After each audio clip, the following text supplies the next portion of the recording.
Hi there, Chris here with another fresh tip for you all. In this video, we are going to continue our look at painting some Battletech mechs. And this model here is from the core box game of the new Battletech from Catalyst Game Labs.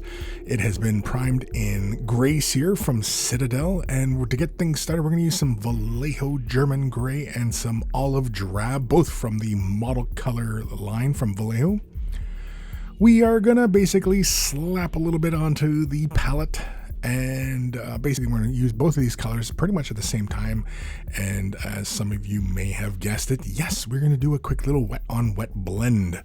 So the primer has been left to dry, and I'm using a larger shade wash brush here, which is probably more like a number 2, number 3 size of brush for anybody who's really needs to know about sizes of brushes.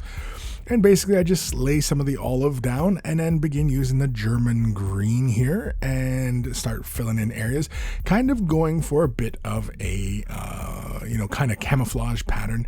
And when the colors start to get closer together, as long as you work quickly while both paints are wet, you can quickly blend them together, as you can see here, giving us a nice little gradient between the two. Now, I wouldn't push the gradient too far down surfaces, and you can see here above the green, I start to lay more of that olive down and then begin blending it out. And here I'm just using a different brush just simply to help smooth out the blend just a little bit. Now, it does look like the paint is a little bit heavy, and it does look like it's going on pretty thick, but once it dries, it reduces down really quite nicely. And here you can see we're just quickly moving our way through, just following the same process. Both colors are still wet, no additives, no water necessary. These are the paint straight out of the bottle. And as long as you're fairly quickly about it, work fairly quickly about it, you can blend the colors. Once it's completely dry, you can see we have, the paint looks nice and smooth all over the model. Of course, there are some points that look like kind of got missed. You can see the little white spots and everything like that. We're just going to take some of the German green and some of the olive drab and just kind of fill in some areas. Also reinforcing the color in some points. For example, like on that knee, I just wanted a little bit more of the green to be present. And anywhere where I want the olive drab to be a little more concentrated, I will do that as well. I've thinned the color down just a little bit with some water, just to help it flow a little bit better. And in fact, in some areas, I actually kind of glaze it on. I'll lay a little bit down and I'll feather it out, and just to kind of push the colors around. I'm not really concerned about being terribly neat or anything like that. We're going to take some olive drab and some ivory from Vallejo. Spoiler, most of the colors in this video are going to be from Vallejo. I'm going to slap a drop down onto the palette and a drop of ivory into that mixture. And as soon as I started mixing it, I was like, it's not quite where I want it. So I add another drop of olive drab, and it gets me probably like a ratio of 2 to 1. I'm going to use a dry brush here. This is a medium dry brush. It's a Citadel brush, but I mean, any, bristle brush that you use for dry brushing, any beater really will work fine here. And with this color, I'm going to concentrate my brush strokes on the areas of the olive drab, this kind of darker browny green type color. And because we've added that ivory, it has given us our highlight color, so it'll pick up the edges and everything like that. And of course, give us some visual interest, pick up the texture and everything like that. Again, because we slapped the paint on pretty haphazardly in the beginning, I was a little bit worried about, the brush strokes leaving a very chalky finish behind on the surface. We're going to get the German uniform, I was calling it German green, but it's German uniform, and some ivory. And with this, we're going to go for kind of a 1-to-1. It's probably more of the German uniform than it is the ivory, but basically it's kind of in that kind of ratio. Again, it's probably closer to like a 2 to 1, maybe even like a 1.5 to 1 kind of thing. Again, we're busting out the dry brush, and with this letter color, you guessed it, we're going to apply this over the green areas. Now, it's okay if we run into any of the olive drab areas that we have already dry brushed, because these colors are really kind of light. It's okay. It's not a huge thing. And in fact, we probably could have even mixed the two colors together, added some ivory, and dry brushed the entirety of the model, and it probably would have looked fine as well, as long as we didn't push the highlight color too far bright. It was just too quick a jump in color, it would probably look kind of funny and the dry brushing would become very apparent. But here, because we're not really shifting the color too heavily from its starting point, it gives us a nice convincing highlight. We're going to use some transparent raw umber from Liquitex. This is an ink. I'm going to use a drop of Liquitex Flow Aid. Basically, this is what increases the surface tension of the liquid. So we're just going to add a drop or two into it. Very generous amount of water into this. I had considered using the golden high flow umber, but I decided let's go with Liquitex because it's been a while since I busted out the Liquitex. And here you can see we are going to apply a fairly generous shade wash over the entirety of the model. Now with this umber hue that we're applying, this is going to kind of meld the tones together. So any of the brownie tones that were in the olive are going to get more accentuated, and the green tones are actually going to get a little bit more life popped into them because of the warmer values in the raw umber. It actually makes that green stand out a little bit more, and you can see how where it's still wet, the green actually looks more apparent.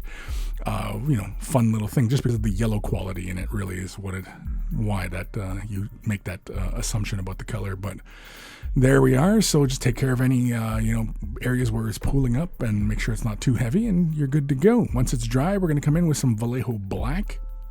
Slap a little bit onto our palette. We're going to switch over to a detail brush, and we are basically going to base coat his big machine gun as well as his canopy, just like 4 little guns on his shoulders, and of course his little missile pod where the missiles sit. I don't know, what's the front of a missile pod called? What is that area called? I have no idea. And you can see here, it's really kind of straightforward. And with this, it's really just the dampness of the brush to thin the color out ever so slightly. And just take your time and pick out the areas. Of course, we could have picked out a lot more areas like the knee joins and the little pistons and things of that nature. But I said, we'll just concentrate on this stuff. I think anybody who's painting this guy up, you can pretty much follow whatever you want. Gunmetal Gray is next. This is a model color steel. I considered adding a bit of black to it just to make it darker, but I thought, no, we're going to just leave it as such, right out of the bottle, slap it down, just the dampness of the brush to thin the color out ever so slightly, and just very carefully picking out the end of the gun barrel, as well as the guns in his shoulders, as well as the front grille of his missile pod thing on his shoulder. I do alternate the brush strokes on some of the larger metal areas. So you can see here, I'm kind of drawing the brush from the back to the forward. And then of course, when I put down the second layer, it's side to side, just to alternate the brush strokes. Just so it's not so apparent that it was kind of hand painted, and I want a nice, smooth, even base coat on these areas. Next, we're going to use Carbon Black ink from Liquitex. And again, we're going to use some Liquitex Flow Aid. Now, I decanted it to that dropper bottle just because of convenience. But if you look up Liquitex Flow Aid, you'll see the kind of product I'm talking about here. I basically add a generous amount of water and then take a little bit of that mixture and thin it down, just dilute it a little bit further. Again, these inks are water-based inks, so they do mix with water just fine.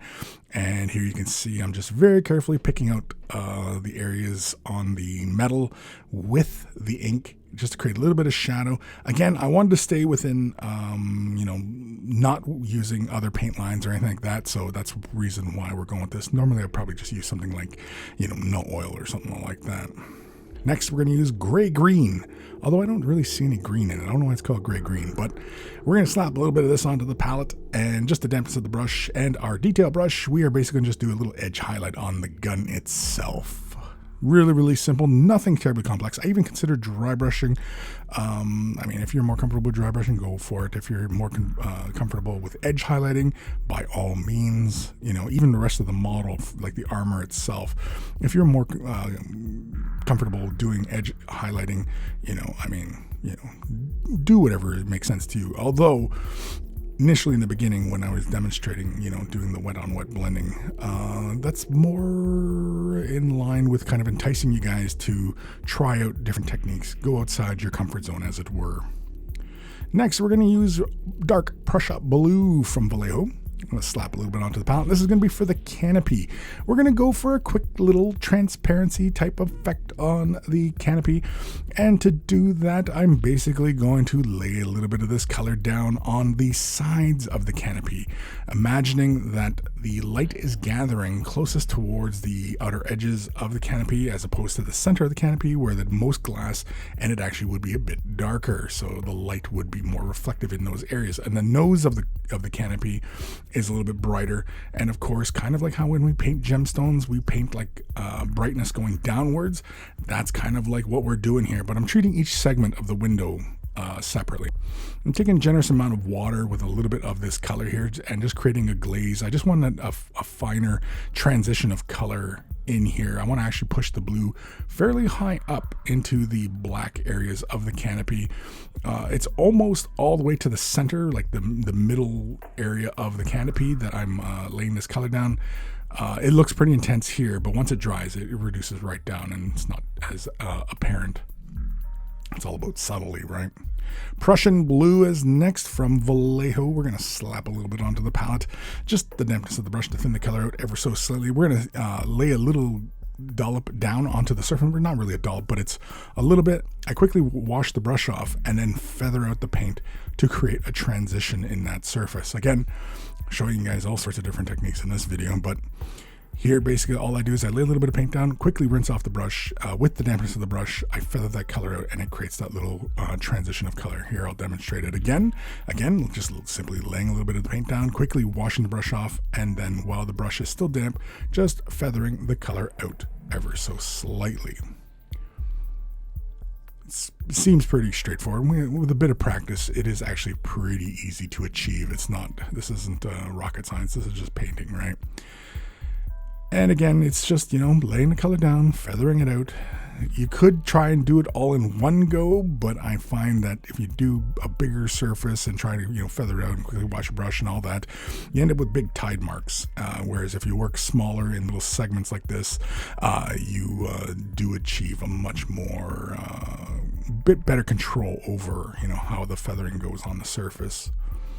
But once we're happy with that, we're going to come in with Sky Blue from Vallejo. I know, surprise, surprise, Vallejo. Slap a little bit onto the palette, and we're going to mix it into the remainder of the previous blue. Just not quite, I don't know if there's any ratio there. It's probably more like 2 Sky Blue to 1 Prussian Blue. I also lay a little bit of water down just to glaze it out just a little bit. And again, I lay a little bit down and then quickly rinse my brush off and then feather it out. I'm only looking for like a little bit of a line just closest to where the canopy meets the rest of the body, as it were. I also push some of the color up near the rails that kind of go across the canopy that were covered in black earlier. But don't worry, we'll fix those up in a moment. Again, you can see just a little bit of that blue, not too much. We're going to come back in with our German uniform. This is the base color I chose. Could have just as easily been the olive drab. And really, it's just a quick little layering on top of the rails that go across the canopy. So just very, very careful. Just lay that color down, just basically like we do for edge highlighting and everything like that. It's nothing terribly complex. Basically, I'm going to do the one side here because it was just easier to kind of focus in and see what I was doing there. But there you can see that's the finished effect there. Next, we're going to take some Flat Earth. I thought this was a funny name for the paint. And with this, after some struggling to get it out of the bottle for some strange reason, we lay a little bit down to the palette, jump back over to my shade wash brush, just something larger brush. It's, again, like I said, it's probably close to like a number 2 or number 3 size of brush. And just really quickly, I'm going to lay this down. Actually, I'm going to lay about 2 layers of this down.